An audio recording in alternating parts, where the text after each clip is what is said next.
Ça y est, les beaux jours arrivent et avec eux, notre envie d'aller au soleil. C'est tout naturel, le soleil va nous remonter le moral, c'est excellent pour les os, mais il faudra quand même faire attention à ne pas trop s'exposer parce qu'on peut évidemment avoir le revers de la médaille et du coup, le soleil peut finalement devenir notre pire ennemi. Donc on va éviter cela et suivre bien sûr les conseils qu'on entend, hein, de ne pas s'exposer aux heures les plus chaudes, mais plutôt y aller le matin et en fin de journée, là où le soleil est un petit peu plus doux. Et j'avais relevé que 80% des cancers de la peau sont dus à une exposition excessive des UV.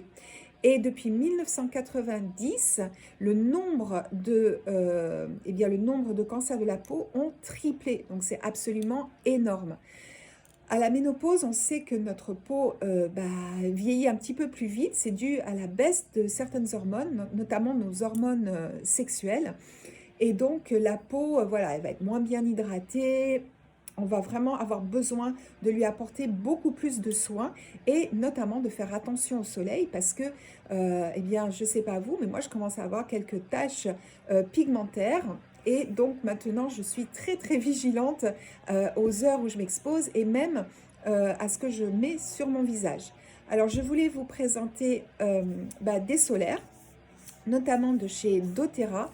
Alors pourquoi j'aime beaucoup les solaires doTERRA? D'abord, c'est parce que c'est un écran minéral. Ça veut dire qu'il n'y a aucun produit chimique dans les solaires de chez doTERRA. Ce qui veut dire, par conséquent, aucun perturbateur endocrinien. Et même, au niveau de la conservation, il n'y a pas non plus de produits chimiques puisqu'ils vont utiliser la vitamine E qui est comment dirais-je, un conservateur naturel. Et en plus, la vitamine E, c'est vraiment quelque chose qui est très, très, très bon pour la peau. Alors moi ici, là, je vous montre ceci. Donc moi, je l'ai choisi en spray. Vous l'avez aussi en crème. Bon, j'aime bien le spray. Je trouve que c'est pratique. Ça pénètre facilement. Ça laisse pas vraiment une trace blanche sur la peau. C'est hydratant, c'est nourrissant. C'est vraiment très agréable à étaler. Et en plus, il y a un petit peu de graines de carotte, donc ça va donner un petit côté bonne mine. Et puis, vous allez avoir aussi du beurre de karité. C'est ce qui donne ce côté très, très onctueux au spray. Mais je crois qu'il y en a un petit peu plus peut-être dans la crème. Et alors, mon gros, gros coup de cœur, c'est ça. C'est le stick, voilà, qui va pour le visage et pour le corps. Moi, je m'en sers tous les jours de ceci. Voilà comment ça se présente, vous voyez, hop. Donc, c'est un stick. Moi, je l'applique donc un coup sur le front, sur le nez, hop là, sur les joues. Je viens étaler, j'en mets sur le cou, sur le décolleté si j'ai un décolleté. Et je n'oublie pas le dessus des mains. Voilà, donc je l'utilise vraiment tous les jours, même quand il fait un peu gris, parce qu'on sait que les UV passent au travers des nuages. Et donc ça, c'est super pratique parce qu'on peut l'avoir tout le temps avec soi. On va glisser ça dans son sac à main.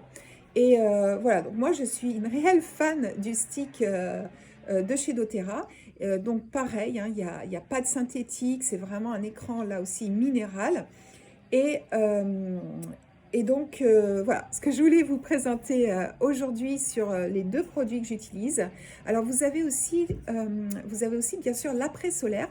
Alors là, je ne l'ai pas encore, donc je ne peux pas vous en parler parce que je ne l'ai pas du coup testé. Mais si vous voulez avoir plus de renseignements ou si vous voulez commander vous aussi donc les produits solaires, eh bien je laisserai je laisserai le lien dans la description. Et puis, si vous avez envie de commander, puis que voilà, sur le site, c'est pas peut-être toujours très clair, revenez vers moi, on pourra le faire ensemble sans problème. En tout cas, vraiment, surtout, faites très, très attention à vous et très attention à votre exposition solaire.